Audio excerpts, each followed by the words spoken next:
उपस्थित सर्व बंधूंनो, भगिनींनो आणि बालमित्रांनो, आजचा असणारा काळ जो आहे तो फार कठीण आहे. तर ही जी चिंता आहे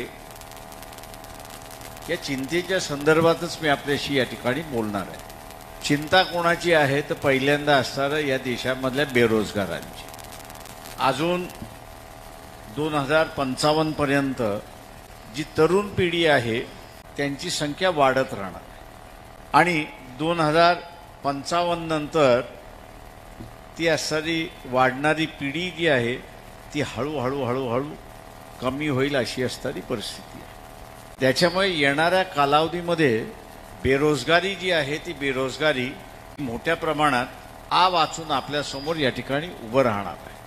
आजची जी परिस्थिती आहे परिस्थिती मला वाटतं इंग्लंडमध्ये ज्यावेळेस मार्गरेट थॅचर ही पंतप्रधान होती 10 वर्षासाठी होती आणि तिच्याही लक्षात आलं की आपण नोकऱ्या काही देऊ शकत नाही आणि आपण नोकऱ्या देऊ शकत नाही. त्यावेळेस तिने काय केलं की अख्ख्या इंग्लंडमध्ये पब ओपन केले आणि दारू सगळी स्वस्त केली. पब उघडले म्हणजे दारूची दुकानं आपल्या भाषेत म्हणायचं, त्यांच्या भाषेत ते पब म्हणतात. ती उघडली आणि दारू स्वस्त करून टाकली. म्हणजे एका अर्थाने नव्या पिढीला दारूच्या व्यसनाकडे वळवलं अशी असणारी परिस्थिती आहे आणि ते तिला शक्य झालं. याचं कारण ते सोशल सिक्युरिटी त्या ठिकाणी देत होते. म्हणजे त्यांना चोऱ्या माऱ्या कराव्या लागत नव्हतं दारू पिण्यासाठी किंवा इथं असताना जगण्यासाठी. सोशल सिक्युरिटी होती आणि म्हणून तिला कंट्रोल करता. आज भारताची परिस्थिती सुद्धा तीच आहे.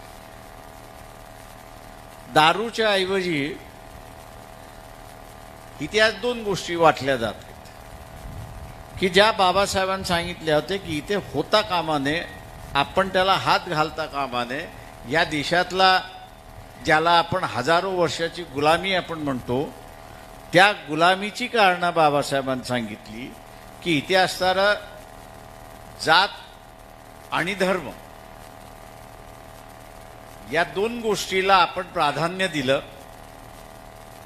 आणि जात आणि धर्म या 2 गोष्टीला प्राधान्य दिल्यामुळे आपण असणारा पारतंत्र्यात गेलो.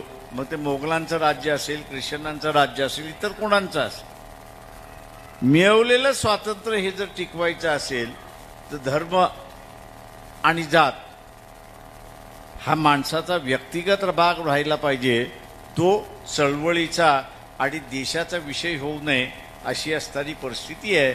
आणि आज आपण बघतोय की नेमकं देशामध्ये जात आणि धर्म याला प्राधान्य आले अशी असणारी परिस्थिती आहे आणि त्याच्यामध्ये तारुण्य जे आहे ते उद्ध्वस्त केला जाते अशी असणारी परिस्थिती आहे. म्हणून म्हटलं की मार्गरेट थॅचरने तिथल्या तारुण्य उद्ध्वस्त करण्यासाठी दारूची दुकानं उभी केली.